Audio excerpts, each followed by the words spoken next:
Hola, otra aplicación del modelo ISLM-PC. Vamos a ver el impacto de un shock de oferta. Entonces, ¿qué llamamos un shock de oferta? En el fondo es el tipo de shock que afectaba la curva de oferta agregada en el modelo ASAD. ¿Okay? Entonces, habíamos dicho que, por ejemplo, un cambio en mu, entonces podemos inventar un aumento en mu, um, un aumento en z, que eran las otras rigideces. De manera general, es cualquier shock que va a afectar la tasa natural de empleo, es decir, la producción natural, el Nairu, como lo hemos llamado en el momento, o el output potencial. ¿Ok? Digamos, todos estos son casi sinónimos. Entonces, el shock de oferta, la clave está en que, como lo habíamos visto en el modelo ASAD, cambia el output natural. ¿Ya? Entonces, ejemplos en la realidad, entonces, cuando vimos esto en el modelo ASAD, habíamos dicho, bueno, cualquier política de competencia debería reducir, por ejemplo, el margen mu. Entonces, una ley antimonopolio o anticartel, la ley de Piñera de la empresa en un día, etcétera, etcétera. Todas esas leyes pro competencia en el mercado de los bienes deberán reducir el parámetro mu.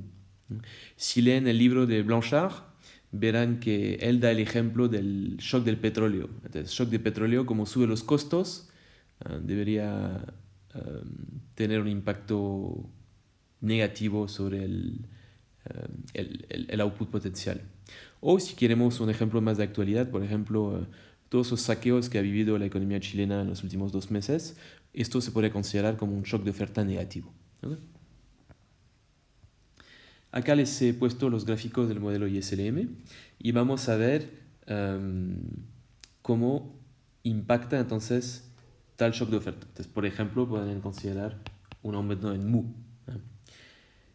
Miren el video sobre ASAD y ahí les explicaremos, recordarán que un aumento en IN primero tiene como efecto una caída en el output potencial. Entonces, partimos acá de una situación en que en esos gráficos estábamos en el output potencial. Tenemos que reconocer que este nivel de output potencial va a cambiar. Entonces, por ejemplo, vamos a decir que se va a ubicar en este nivel que estoy agregando, que voy a llamar I sub n prima, que sería el nuevo nivel de output potencial. Esto va a implicar, por lo tanto, que la curva de Phillips se va a desplazar hacia arriba. Efectivamente, fíjense en la definición de la curva de Phillips. Verán que un aumento en el parámetro mu o en el parámetro z implica un desplazamiento de la curva de Phillips hacia arriba. ¿Okay? Entonces, ¿cuál es el impacto a corto plazo del aumento en mu? Va a ser un aumento en la inflación. Entonces, el cambio de la inflación va a ser positivo. Dado que no afecta a la curva IS, no afecta a la curva LM, a diferencia de lo que pasaba en el modelo ASAD, el impacto en el momento va a ser nulo sobre la producción, pero sí vamos a tener algo de inflación. Ahora, supongamos que tenemos... perdón, antes el mecanismo económico. ¿Por qué sube la inflación? Es bastante obvio. Si sube el margen de precio, naturalmente las empresas, para un costo dado, van a fijar precios más altos. ¿Okay? Es así de mecánico. ¿Ya? Ahora, si tenemos un banco central cuyo objetivo es minimizar el output gap, de manera que el cambio en la inflación sea cero. Acuérdense que el output gap es la diferencia entre el output y su nivel potencial. Es decir, que al querer minimizar el output gap, lo que quiere es fijar el output en su potencial. El Banco Central va a tener que reaccionar y en particular, como quiere alcanzar el nivel que estoy agregando ahí, va a tener que desplazar la LM hacia arriba, es decir, que va a subir su tasa. ¿Okay? Ahora, como bien habíamos dicho en videos anteriores, el cambio en la LM va a ser progresivo. El Banco Central no va a cambiar la tasa de un golpe, sino que la va a cambiar de poco a poco. Y una de las razones que habíamos dado era que en realidad el Banco Central no conoce el output potencial y tiene que ir probando entre cada reunión de política monetaria y va a ir cambiando la tasa de poco a poco. Entonces, a medida que va cambiando la tasa, nos vamos a desplazar a lo largo de la IS y en algún momento vamos a alcanzar el nuevo nivel natural de producción. ¿Qué va a pasar con la inflación? Bueno, va a ir subiendo. Perdón.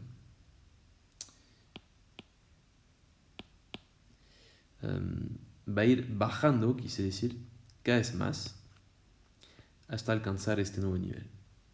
¿Okay? Entonces, si tuviésemos que dibujar la evolución del output en el tiempo, pongo acá el tiempo, el output tenía cierto nivel I sub n y poco a poco converge al nuevo nivel I sub n'. ¿Qué pasa con la tasa?